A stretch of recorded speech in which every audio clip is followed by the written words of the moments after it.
ধর্মপুর নামে একটা গ্রাম ছিল, যেখানে প্রায় সমস্ত গ্রামের লোকজন চাষবাসের ওপর তাদের জীবন চালাতো। তবে এই কিছুদিন ধরে গ্রামের ফসল আর পুকুরে মাছ চুরি হতে থাকে। উফ, কিছুদিন ধরে আমার জমিতে যা ফসল হচ্ছে তার কিছু ফসল মনে হয় চুরি হয়ে যাচ্ছে, বুঝলি? কিন্তু বুঝতে পারছি না কে চুরি করছে আর কখনই বা চুরি করছে। হ্যাঁ, ঠিকই বলছো মোহনলাল দা। আমারও পুকুরে আর আগের মতো মাছ হচ্ছে না। রোজ রোজই এমনই হবে, এরকম তো হওয়ার কথা না। কেউ না কেউ তো এই কাজের সাথে জড়িত, না হলে রোজ রোজই একই হবে কেন সবার সাথে? বেটাকে যদি একবার ধরতে পারি না, তাহলে বুঝিয়ে দেব আমি কি জিনিস। হ্যাঁ, ঠিক বলছো মোহনলাল দা। একবার যদি পাই, আমিও ছাড়বো না বেটাকে। আমাদের এত কষ্ট করা জমির ফসল, পুকুরের মাছ চুরি করা একদম বার করে দেব। সকালে চাষবাস করার পরে সন্ধ্যের দিকে যখন আমি বাড়িতে যাব, তখন জমিতে যা ফসল দেখতে পাই, পরের দিন এসে ফসল একটু কমই দেখতে পাই। যেই আমাদের ফসল চুরি করছে না কেন, রাতেই মনে হয় করছে। হ্যাঁ দাদা, তুমি একদম ঠিক বলছো। এই কাজ যে করছে সে রাতেই করছে। ঠিক আছে, আজ রাত থেকে আমি প্রতিদিন গ্রামের জমি পুকুর সব পাহারা দেব। আর তোমরা সবাই সজাগ থাকবে। আমি যদি বেটাকে দেখতে পাই আর যদি ডাক দিই, তাহলে তোমরা একদম ছুটে চলে আসবে। গ্রামে কিছুদিন ধরে সবার কিছু না কিছু চুরি যাচ্ছে। এই কাজ গ্রামের বিভাসের।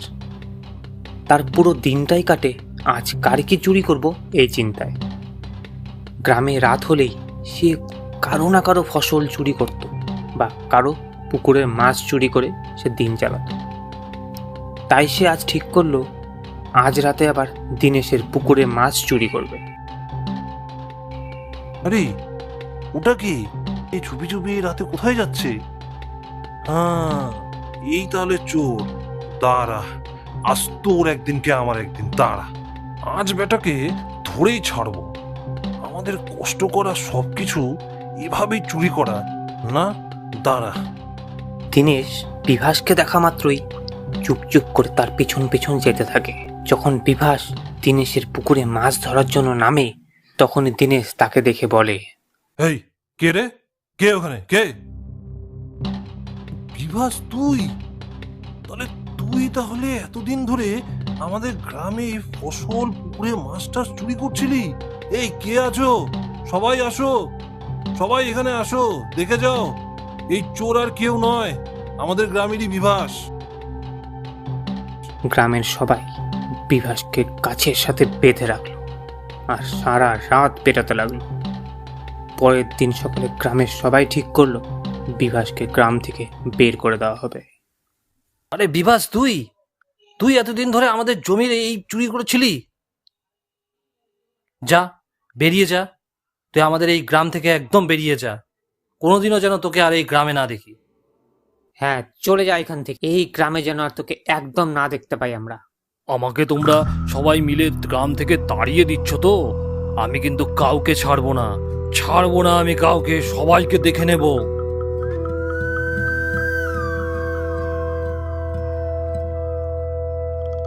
আহ, শান্তি পেলাম আজ। আজ থেকে আমাদের গ্রামে আর এই চুরি চামারি একদম হবে না। এই বিভাস বেটাই যে এই চুরি চামারিগুলা করছিল বুঝতেই পারিনি। আচ্ছা দিনেশ, তোর জমিতে এখন চাষবাস কেমন হচ্ছে রে? প্রতি বছর তো ভালোই ফসল হয়, তো এবছর কি হলো? হ্যাঁ, ওই কোনো মতে হয়েছে আর কি। এখন তো চাষবাসের অবস্থা তো জানোই। এখন ওই আগের মতো আর নেই। লাভের থেকে লোকসানই বেশি হয়। হ্যাঁ, তা ঠিকই বলছিস। এখন আর আগের মতো আমদানি আর নেই। এছাড়া আমাদের করারই বার কি আছে বল? সেই বাপ ঠাকুরদার সময় থেকে চাষবাসের জীবন ধারণের উপায়। হ্যাঁ মোহনলাল দা, ঠিকই বলেছ। কখনো কখনো মনে হয় এই লোকসান করে আর চাষবাস করা যাবে না, জমি টমি সব বিক্রি করে দিতে হবে। কেন রে ভোলা? তোর তো এত চিন্তা করার কিছু নেই। তোর গরুটা তো ভালোই দুধ দেয়। তোর গরুর দুধের ব্যবসা তো ভালোই চলছে। তোর গরুটা যে কি নাম, ধগলি ধগলি না? সে তো ভালোই দুধ দেয় রোজ, আমরা তো যতদূর জানি আর কি। হ্যাঁ, ওই ধবলির জন্যই তো বেঁচে আছি। না হলে এই চাষবাস করে জীবন ধারণ করা যে খুব কষ্টের গো। চায়ের দোকানের আড্ডা বেশ জমে উঠেছিল। হঠাৎ করে তারা একটা আওয়াজ শুনতে পায়। দেখা যায় একজন তান্ত্রিক হেঁটে গ্রামের জঙ্গলের দিকে যাচ্ছে। এই তান্ত্রিককে তো গ্রামে নতুন মনে হচ্ছে, আগে তো কোনো দিন দেখিনি। হ্যাঁ ভোলা, তুই ঠিকই বলছিস। ইনাকে তো আগে দেখিনি এই গ্রামে। আর এই এত রাতে কোথায় বা যাচ্ছে আমাদের গ্রামে? আমার মনে হচ্ছে ওই ভোলার বাড়ির পেছনে যে জঙ্গলটা, ওখানেই যাচ্ছে। মনে হচ্ছে এখন থেকেও ওখানেই থাকবে। তান্ত্রিক জঙ্গলে যাওয়ার পরে এক যজ্ঞে বসলো। রাতে দিনেশ সব কাজ শেষ করে তার বাড়ির দিকে যাচ্ছিল। তখনই দিনেশ হঠাৎ দেখতে পায় তান্ত্রিক ভোলার বাড়ির সামনে দাঁড়িয়ে আছে। আরে, এ ওই তান্ত্রিক না যে আমাদের গ্রামে এসেছে? ভোলার বাড়ির সামনে কি করছে, তাও আবার এত রাতে? না না, ওনার তো ভোলার বাড়ির পাশের জঙ্গলটাতে তপস্যা করার কথা।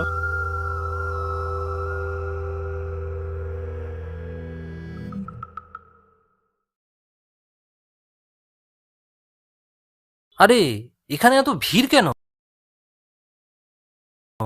আরে দেখো না, ভোলা এখানে মরে পড়ে আছে।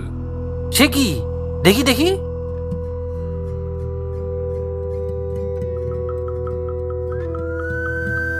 হ্যাঁ রে, দিনেশ এটা কে করলো? জানি না গো, কে যে এত বড় সর্বনাশটা করলো ভোলার। আমাদের এক পরিবারের মতো ছিল ভোলা।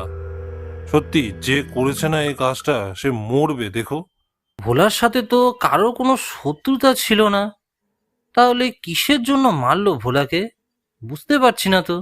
কি জানি মোহনলাল দা, কাল তো আমরা একসাথে সবাই আড্ডা দিচ্ছিলাম, আজ যে কি হয়ে গেল এরকম বুঝতেই পারছি না। মোহনলাল আর দিনেশ ভোলার শেষ কাজ সম্পূর্ণ করার ব্যবস্থা করে।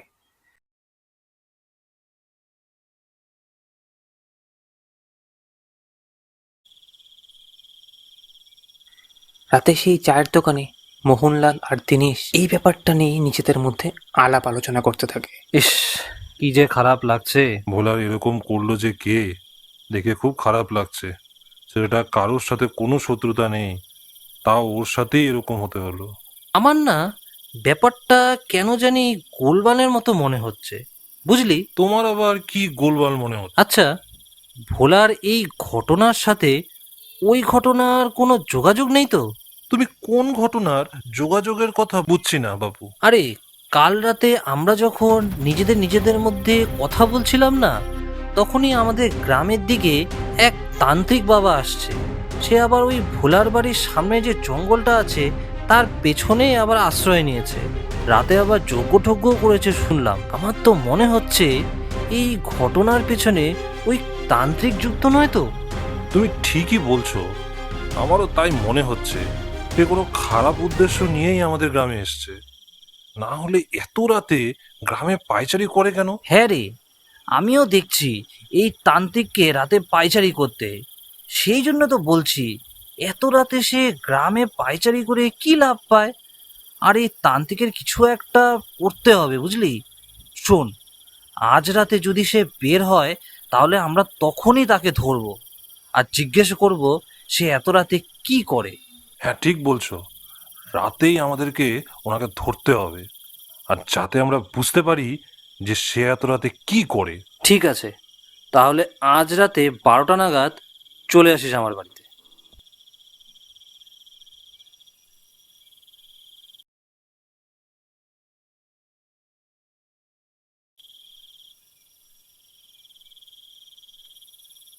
মোহনলাল দা, ও মোহনলাল দা, মোহনলাল দা। হ্যাঁ রে, আসছি। চল চল এবার।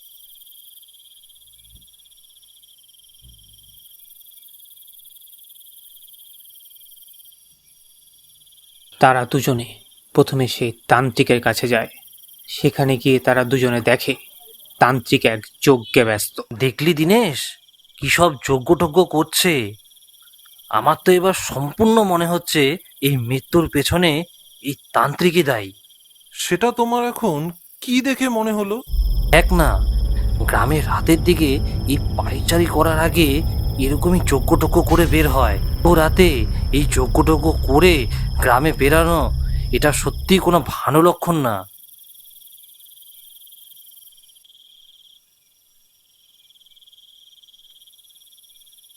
চলো মোহনলাল দা, যাই আমরা। তখন থেকে এখানে দাঁড়িয়ে থাকতে থাকতে মশার কামড় খেয়ে যাচ্ছি। দাঁড়া দাঁড়া, একটু পরে। তুমি কি ভয় পাচ্ছ নাকি মোহনলাল দা? ভয় আবার কিসের রে? আমরা দুজনে আছি, ওই তান্ত্রিক কিচ্ছু করতে পারবে না। চল দিনেশ, চল চল চল।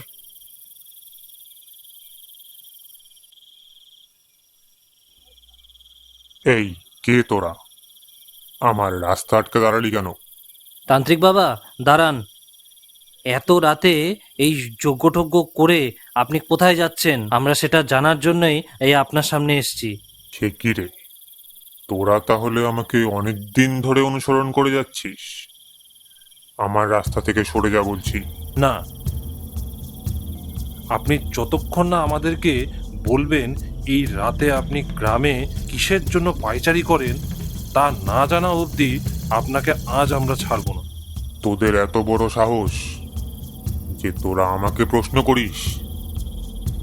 তোদের আমার শক্তি সম্পর্কে কোনো ধারণা আছে রে? মরবি, তোরা মরবি। আমার রাস্তা থেকে সরে যা, সরে যা বলছি। আপনি আমাদের প্রশ্নের উত্তর দিয়ে দিন, আমরা চলে যাব। মোহনলাল দা, তান্ত্রিক যদি কিছু একটা করে দেয়, আমাদের এমনি বউ বাচ্চার সংসার, চলো এখান থেকে চলে যাই, চলো। হ্যাঁ, তুই ঠিকই বলছিস। এখন আমরা দুইজন আছি, আমরা দুজন কিছুই করতে পারবো না। কাল সকালে না হয় সমস্ত গ্রামবাসীদের নিয়ে যাওয়া যাবে। কি ফিস ফিস করছিস তোরা? তোদের সর্বনাশ হয়ে যাবে কিন্তু। আমার দেরি হয়ে যাচ্ছে, সরে যা আমার রাস্তা থেকে।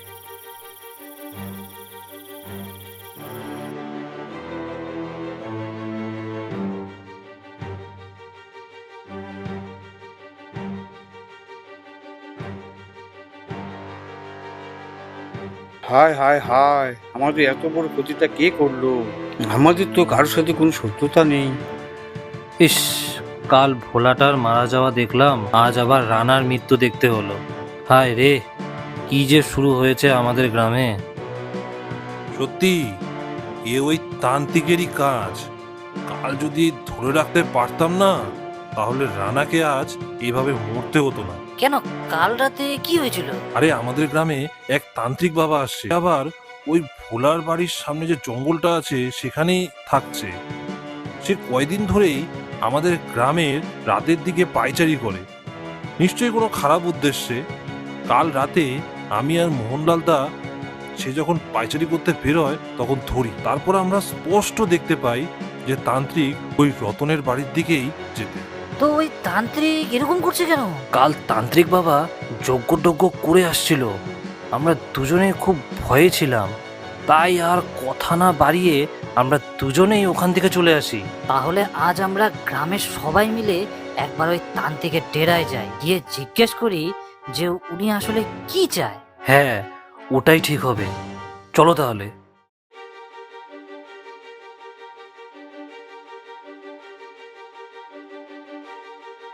এরপর কি হলো জানতে হলে দেখুন এই গল্পের 3য় পর্ব।